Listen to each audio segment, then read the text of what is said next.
Operation सिंदूर को लेकर गृह मंत्री अमित शाह बोले, ऑपरेशन सिंदूर देश की इच्छा शक्ति का परिणाम, हमने पाकिस्तान के आतंकवाद को उचित जवाब दिया। बीएसएफ के अलंकरण समारोह में शाह बोले, ऑपरेशन सिंदूर में बीएसएफ ने शानदार काम किया, सेना की बहादुरी को सलाम। शाह बोले, ऑपरेशन सिंदूर सेना की बहादुरी का प्रतीक, जवानों ने पाकिस्तान के हर हमले को नाकाम किया। आतंकवाद को लेकर पाकिस्तान हुआ बेनकाब, शाह बोले, दुनिया भर में पाकिस्तान की पोल खुली, आतंकियों के जनाजे में पाक आर्मी के अधिकतर अधिकारी हुए शामिल। गृह मंत्री अमित शाह बोले, सेना ने गोली का जवाब गोली से दिया, पाकिस्तान के एयरबेस ध्वस्त किए, 100 किलोमीटर अंदर घुसकर पाक सेना को सिखाया सबक। पीएम मोदी से राहुल गांधी के सवाल पर बीजेपी का पलटवार, गौरव भाटिया ने राहुल को निशाने पाकिस्तान कहा, बोले सेना का अपमान कर रही है कांग्रेस। गौरव भाटिया बोले, राहुल गांधी के बयानों की पाकिस्तान में चर्चा, कांग्रेस नेताओं के बयानों का इस्तेमाल कर रहा पाकिस्तान। गौरव भाटिया ने कहा, हमारी सेना ने पाकिस्तान को सिखाया सबक, कांग्रेस ने ऑपरेशन सिंदूर को लेकर लापरवाही भरे बयान दिए।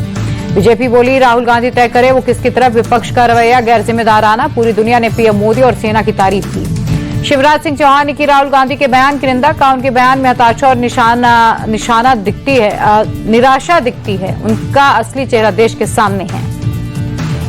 शिवराज सिंह चौहान ने राहुल गांधी पर निशाना साधा, कहा राहुल अपरिपक्व और बचकाने बयान देते हैं, उनके सलाहकार कांग्रेस को खत्म करवा कर ही मानेंगे। महाराष्ट्र के डिप्टी सीएम एकनाथ शिंदे का राहुल गांधी के बयान पर पलटवार, कहा इतनी बड़ी कार्रवाई के बाद भी शंका करना रक्षा पर सवाल उठाना है। राहुल गांधी पर एनसीपी सांसद प्रफुल्ल पटेल का अटैक, कहा राहुल की हल्की बातें देश के खिलाफ, उनका बयान दुश्मनों का हौसला बढ़ा रहा। राहुल गांधी के आरोप पर निशिकांत दुबे का पलटवार, कांग्रेस सरकार के समझौते की दिलाई याद, बोले क्या 1991 का समझौता देशद्रोह है। निशिकांत दुबे ने समझौते की कॉपी भी शेयर कर पूछा, क्या कांग्रेस का हाथ पाकिस्तानी वोट बैंक के साथ है। निशिकांत दुबे के सवाल पर सुप्रिया सुनेत्र का पलटवार, बोली शांति काल के समझौते का जिक्र करके निशिकांत ने दिया मूर्खता का परिचय। बीजेपी नेता तरुण चुग ने कांग्रेस पर साधा निशाना, बोले कांग्रेस को आतंकवाद और उसके सरगना देशों से सहानुभूति क्यों है। पाकिस्तान को लेकर सीएम योगी बोले, यह नया भारत है, नया भारत किसी को छेड़ता नहीं, अगर कोई छेड़ता है तो उसे छोड़ता नहीं। योगी बोले, आतंकवाद पाकिस्तान को एक दिन ले डूबेगा, ज्यादा दिन नहीं रहे पाकिस्तान के पास, 75 साल बहुत जी लिया, अब समय आ गया। केंद्रीय मंत्री शिवराज सिंह चौहान का पाकिस्तान पर करारा प्रहार, कहा भारत ने पाकिस्तान में आतंक के अड्डों को किया तबाह, ऑपरेशन सिंदूर की सफलता पर पूरे देश को गर्व है। शिवराज सिंह चौहान ने कहा, पीएम मोदी के नेतृत्व में अब भारत लेता है एक्शन, जल्द ही आतंकवाद को जड़ से उखाड़ फेंकेगा भारत। कश्मीर मुद्दे पर केंद्रीय मंत्री शिवराज सिंह चौहान का बयान, कहा कश्मीर के मामले में तीसरे देश की मध्यस्थता नहीं होगी स्वीकार, पीएम मोदी किसी के दबाव में आने वाले नेता नहीं है। कांग्रेस के वरिष्ठ नेता आनंद शर्मा की पाकिस्तान को दो टूक, कहा पाकिस्तान अपनी आदत से बाज नहीं आता, आतंकियों की करता है मदद।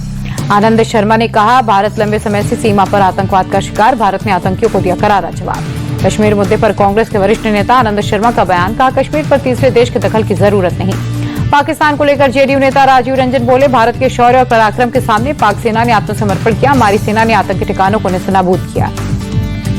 बिहार बीजेपी अध्यक्ष दिलीप जायसवाल का बयान, बोले आतंक के ठिकानों को नेस्तनाबूद करने से देश की जनता खुश, पीएम मोदी के नेतृत्व में भारत मजबूत हुआ। ऑपरेशन सिंदूर पर बोले राज्यसभा के उपसभापति हरिवंश नारायण सिंह, सेना ने आतंकियों के अड्डों को तबाह किया, दुनिया ने भारत की ताकत देखी। ऑपरेशन सिंदूर की सफलता के लिए उद्योगपति मुकेश अंबानी ने पीएम मोदी की सराहना की, बोले शानदार सफलता के लिए पीएम मोदी को सलाम। अंबानी बोले, ऑपरेशन की सफलता पीएम मोदी के दृढ़ संकल्प और जवानों की बहादुरी का एक शानदार प्रमाण है। एमपी में ऑपरेशन सिंदूर को स्कूल पाठ्यक्रम में शामिल करने की मांग उठी, बीजेपी विधायक सांसदों ने मांगा, भोपाल सांसद आलोक शर्मा बोले लोकसभा में यह मुद्दा उठाएंगे। टीएमसी नेताओं का डेलीगेशन जम्मू कश्मीर के राजौरी पहुंचा, सीमा पार से हुई फायरिंग से प्रभावित इलाकों का किया दौरा। जम्मू कश्मीर के किश्तवाड़ में शहीद जवान को दी गई श्रद्धांजलि, आतंकियों से मुठभेड़ में शहीद हुए थे संदीप पंडुरंग गायकर। बहराइच में भारत नेपाल सीमा पर सुरक्षा बढ़ाई, पाकिस्तान और बांग्लादेश के आतंकियों के भारत में घुसने का इनपुट मिलने के बाद चौकसी बढ़ाई गई। टीएम के सांसद कनिमोजी के नेतृत्व में सर्वदलीय डेलीगेशन रूस पहुंचा, कनिमोजी बोली रूस हमारा रणनीतिक साझेदार, इस समय रूस से संपर्क करना महत्वपूर्ण है। टोक्यो में जापान के पूर्व न्याय मंत्री यासुहिरो हनाशी से सर्वदलीय डेलीगेशन की मुलाकात, जेडीयू सांसद संजय झा कर रहे डेलीगेशन का नेतृत्व। जम्मू कश्मीर के डल लेक में निकाली गई शिकारा तिरंगा रैली, बीजेपी ने ऑपरेशन सिंदूर की सफलता पर सुरक्षा बलों के सम्मान में निकाली रैली। भोपाल में बीजेपी मंत्री कृष्णा गौर ने निकाली तिरंगा यात्रा, ऑपरेशन सिंदूर की सफलता को लेकर सुरक्षा बलों के सम्मान में निकाला मार्च। पीएम मोदी ने नई दिल्ली में rising north east investor summit का किया उद्घाटन, भारत मंडपम में 2 दिवसीय कार्यक्रम का हुआ आगाज, पूर्वोत्तर को नया निवेशक बनाने पर जोर। Rising north east investors summit में पीएम मोदी बोले, पूर्वोत्तर में निवेश के लिए शानदार माहौल है, नॉर्थ ईस्ट को लेकर सभी में उत्साह और उमंग है। मोदी बोले, नॉर्थ ईस्ट राज्यों में आज तेजी से विकास हो रहा, पूर्वोत्तर हमारे लिए अष्टलक्ष्मी है, 11 साल में नॉर्थ ईस्ट में कई परिवर्तन आए। समिट में पीएम ने कहा पूर्वोत्तर एनर्जी का पावर हाउस नॉर्थ ईस्ट का हर राज्य निवेश के लिए तैयार। विकसित भारत के लिए पूर्वी भारत का विकास होना जरूरी। मोदी बोले हमारे लिए ईस्ट का मतलब सिर्फ एक दिशा नहीं, ईस्ट यानी कि एम्पावर, एक्ट, स्ट्रेंथ और ट्रांसफॉर्म है। 29 मई से 2 दिन के बिहार दौरे पर रहेंगे पीएम मोदी। पटना एयरपोर्ट के नए टर्मिनल का करेंगे उद्घाटन। सासाराम में कई विकास परियोजनाओं की देंगे सौगात। फडणवीस मंत्रिमंडल में शामिल हुए छगन भुजबल को विभाग मिला। खाद्य और आपूर्ति विभाग की मिली जिम्मेदारी। धनंजय मुंडे के इस्तीफे के बाद बने थे मंत्री। राजस्थान में बीजेपी विधायक कंवरलाल मीणा की सदस्यता हुई रद्द। अंतर सीट से विधायक रहे कंवरलाल को हाईकोर्ट ने एक मामले में 3 साल की सुनाई सजा। सुप्रीम कोर्ट ने भी सजा पर रोक लगाने से इंकार किया। कंवरलाल ने 2005 में एसडीएम पर तानी थी रिवॉल्वर। सीएम योगी ने अयोध्या में भगवान रामलला के किए दर्शन। विधि विधान से की पूजा अर्चना। योगी आदित्यनाथ ने हनुमानगढ़ी मंदिर में श्री हनुमत कथा मंडपम का किया उद्घाटन। बजरंग बली का लिया आशीर्वाद। अयोध्या में योगी बोले अयोध्या का पूरी तरह से कायाकल्प हुआ। पहले अयोध्या में सुविधाओं का अभाव था। योगी बोले पहले अयोध्या अपने अस्तित्व के लिए जूझ रही थी, अब उसका गौरव वापस मिला। पहले गुमनाम सिटी बन चुकी थी अयोध्या। अयोध्या में राम मंदिर में 3 जून से राम दरबार सहित अन्य नवनिर्मित देव प्रतिमाओं की प्राण प्रतिष्ठा होगी। मंदिर निर्माण समिति के अध्यक्ष नपेंद्र मिश्रा ने दी जानकारी।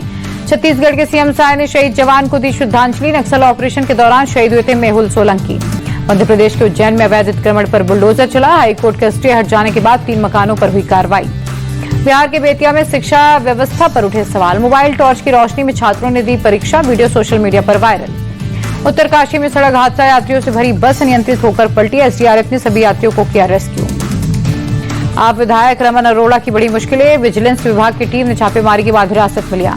रमन अरोड़ा की गिरफ्तारी पर बोले सीएम भगवंत मान अपना हो या पराय, भ्रष्टाचार बर्दाश्त नहीं होगा। दिल्ली के बाटला हाउस में कई दुकानों और मकानों पर लगा नोटिस। यूपी सरकार के सिंचाई विभाग ने चिपकाया नोटिस। जयपुर में पुलिस कमिश्नरेट में लाफ्टर योग सेशन का आयोजन। बड़ी संख्या में पुलिसकर्मी शामिल हुए। सूरत में सिक्योरिटी एजेंसी मालिक का अपहरण के बाद मर्डर। दोनों आरोपियों को बिहार के आरा से पुलिस ने किया गिरफ्तार। अपहरण के बाद 5वें दिन बोरे में मिली थी लाश। हत्या के बाद आरोपियों ने शव को टुकड़ों में फेंका था। पुलिस ने आरोपियों से कराया सीन रिक्रिएट। भारत की अर्थव्यवस्था पर रेटिंग एजेंसी फिंच का भरोसा बढ़ा। 2028 तक औसत जीडीपी ग्रोथ का अनुमान बढ़कर 6.4% किया। रिजर्व बैंक इस साल ब्याज दर में कर सकता है बड़ी कटौती। International brokerage firm Morgan Stanley की रिपोर्ट में दावा। तेजी के साथ बंद हुआ शेयर बाजार। सेंसेक्स 759 अंक चढ़कर 81,721 पर बंद। निफ्टी 243 अंकों के उछाल के साथ बंद। बाजार में तेजी के चलते कई शेयर में बढ़त। इटर्नल, एचडीएफसी लाइफ और जियो फाइनेंशियल टॉप गेनर रहे।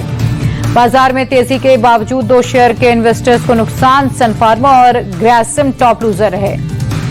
निफ्टी के 50 शेयरों में से 48 में रही तेजी। 2 शेयरों में दर्ज की गई गिरावट। अमेरिकी डॉलर के मुकाबले 70 पैसे मजबूत हुआ। रुपए 85 रुपए 25 पैसे पर बंद। सोने के दाम में दर्ज की गई बढ़ोतरी। 300 रुपए बढ़कर 95,516 रुपए प्रति 10 ग्राम हुआ।